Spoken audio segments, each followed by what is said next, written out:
documentário chama a atenção para o drama vivido por pais e filhos que sofrem com a alienação parental. De autoria do cineasta carioca Alan Minas, o filme A Morte Inventada é referência no assunto. Com ampla repercussão nacional, o documentário já está disponível em DVD. Em entrevista exclusiva ao programa Inclusão, Alan Minas e a produtora Daniela Vitorino falam sobre a rica experiência de terem realizado esse filme.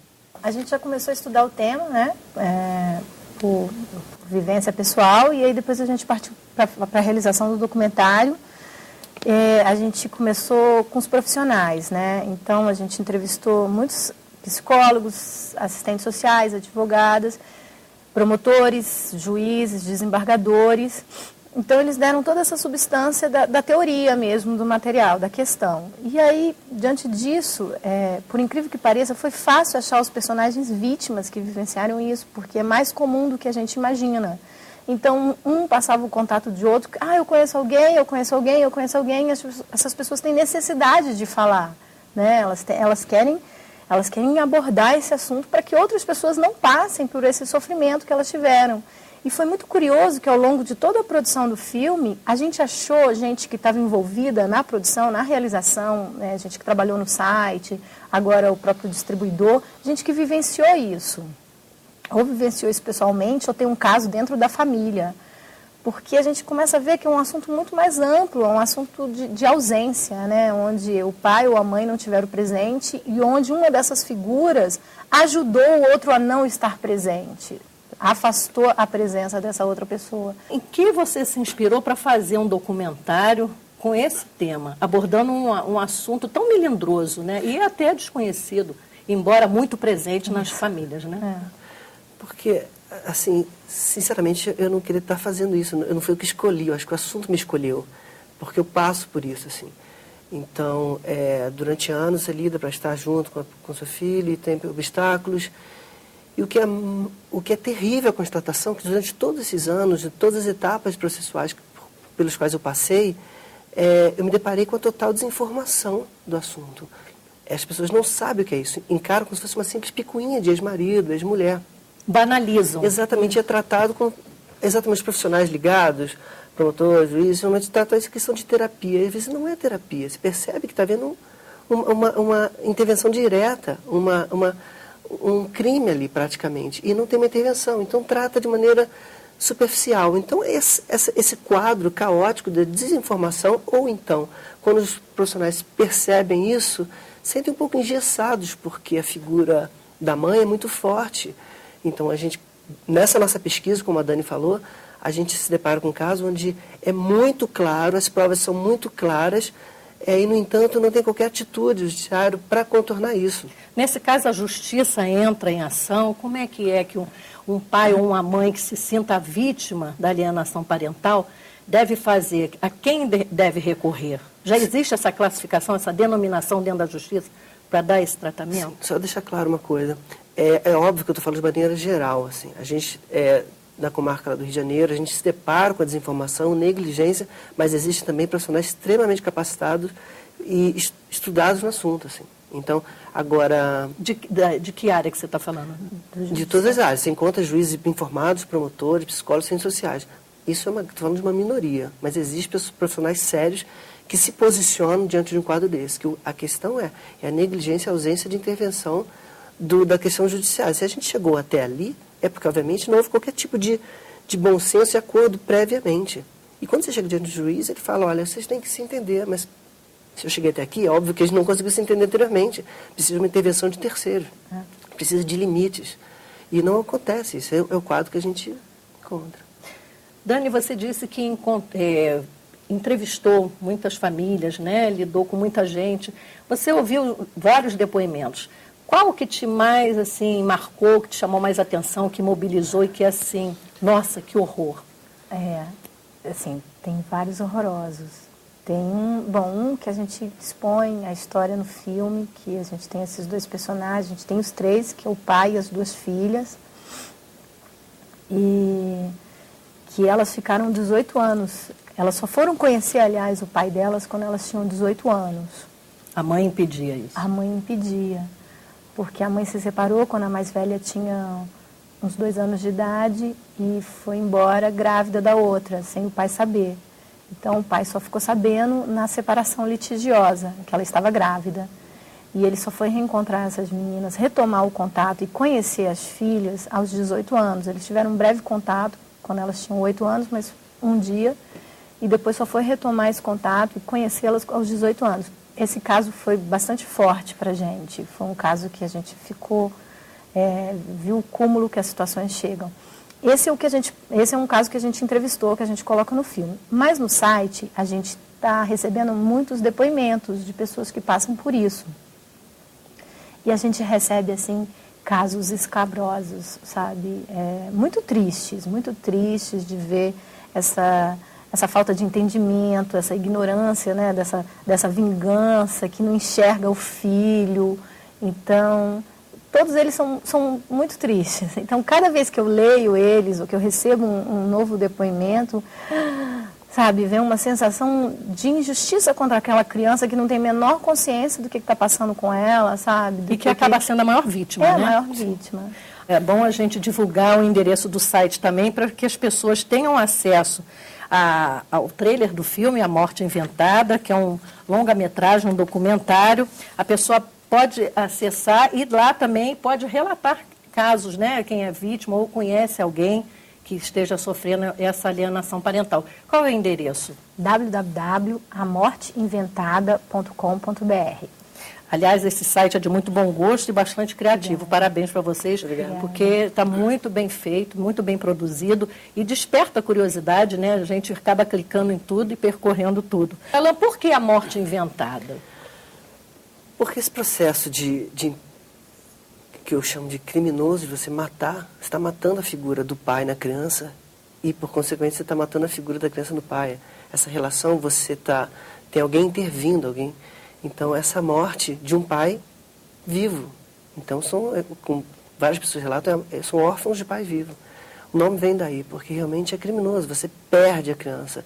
É uma morte. A pessoa não te reconhece, você não é mais meu pai, aquela família, aquela pessoa não é mais nada meu, e rompe.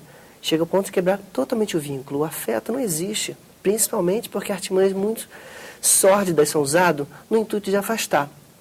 O ponto limítrofe disso, que eu acho mais terrível, é a falsa acusação de abuso sexual, que tem aumentado muito atualmente. Então, como é a situação máxima para afastar, o genitor alienador usa a falsa acusação de abuso sexual. Faz uma queixa, apenas às vezes uma suspeita, sem qualquer fundamento, sem qualquer documento próprio, vai na delegacia, vai no juiz, pede a liminar de suspensão de visitação. Em 24 horas, o pai não pode se aproximar da criança. E, obviamente, o que faz para quebrar esse vínculo é o tempo, porque a justiça é até rápida, mas o processo, a burocracia emperra tanto que vai ter uma audiência 2, 3 meses depois, tem recurso, você vai ter contato com o seu filho 13 meses, 1 ano, 2 anos. No caso de falsa acusação de abuso sexual, tem que passar por perícias, tem casos que passam 5, 6 anos para provar a inocência. E aí como é que vai resgatar esse afeto? Acabou. Dani, quantos personagens constam da Morte Inventada, desse documentário? Quantas pessoas vocês entrevistaram? Nós entrevistamos umas 40 pessoas, entre profissionais e vítimas.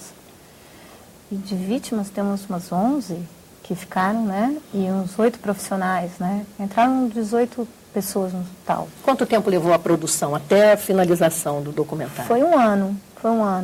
Vocês conseguiram patrocínio? Não, a gente não conseguiu patrocínio nenhum. A gente é um projeto enquadrado na Lei Rouanet. A gente tem um selo, mas, enfim, a gente tentou 3 meses de captação e, diante da urgência do tema, de falar sobre isso, de expor esse assunto, a gente resolveu investir com recursos próprios da produtora, algumas parcerias de coprodução, algumas ajudas, enfim, uma equipe bastante amiga que se envolveu também no projeto e realizamos em um ano, um tempo bastante rápido para um documentário de longa-metragem e mergulhamos nesse assunto durante um ano. Assim. Virou uma paixão, né, o tema, né? Sim, sim. Agora, qual a expectativa, Alan, em relação ao público, a resposta do público? Considerando que sempre após a exibição do documentário vai ter um debate, né? O que vocês esperam? Olha, tem sido surpreendente. Eu sabia que existe um público ávido por isso, pelo filme, pela informação, pelo assunto. Mas quando a gente botou o site no ar, por exemplo, a gente teve... O número de acessos foi uma coisa surpreendente, eu não imaginava. Passou de 1.500 acessos no primeiro mês, no segundo passou desse número também. E o número de contatos, pessoas querendo saber informação, querendo comprar, querer fazer exibições nas suas capitais. Teve várias cidades, o Brasil inteiro contato, fora do país, pessoas contactando, querendo ter acesso ao documentário. Então a gente recebe e-mail, por exemplo, de fora da Europa, da Malásia, uma pessoa comentando, porque obviamente é um assunto inerente ao ser humano. Então onde tiver ser humano vai ver esse tipo de comportamento.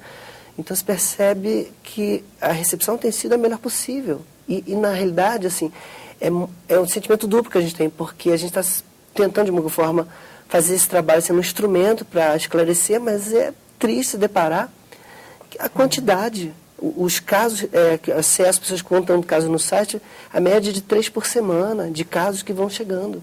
É uma coisa surpreendente. Vamos convidar agora o telespectador para assistir um trecho agora do A Morte Inventada, do documentário.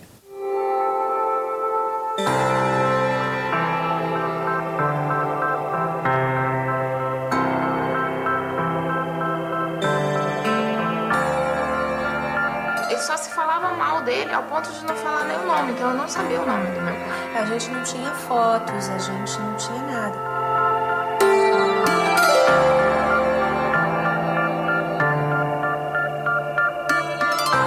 Parecia que eu tinha que ter uma certa cumplicidade com a minha mãe.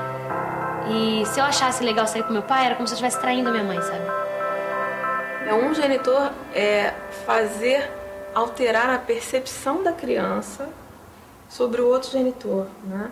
E em alterando essa percepção, ele faz odiar. Muitos dias dos pais que eu não convivi com eles, aniversários deles que não pude passar com eles. E nem ao menos falar no telefone, né? Meu pai ia para lá com um oficial de justiça, para tentar buscar a gente, tentar ver a gente. E minha mãe, a gente sempre se escondia em algum lugar, fugia. O que tinha acontecido mesmo? Que aquelas histórias todas, né, que ela me contava, o que tinha de verdade? Uma criança ter um pai morto vivo, quer dizer, matar um pai em vida, matar a imagem do pai ou de uma mãe dentro de si em vida, é muito complicado para ela conseguir sobreviver a isso. Depois eu fiquei muitos anos sem ver. E falando esporadicamente para pedir dinheiro mesmo. Quanto tempo mais ou menos você ficou sem ver? Fiquei 11 anos sem vê-lo. Porque na hora que você retira um ser querido de uma família, sem nada, sem prova de nada, você já está causando uma penalidade das mais cruéis e desumanas contra aquele genitor, contra aquela família e principalmente contra aquela criança que não tinha condições de se defender, nem defender o seu pai ou sua mãe, dependendo do caso.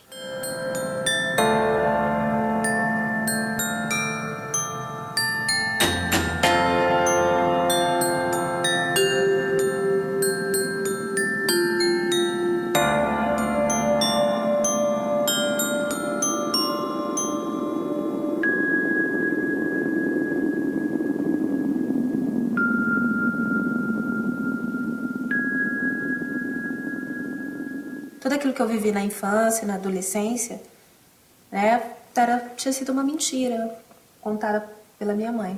Seria muito bacana se todo mundo visse o documentário A Morte Inventada, porque traz depoimentos de pessoas que passaram pelo problema, principalmente os filhos.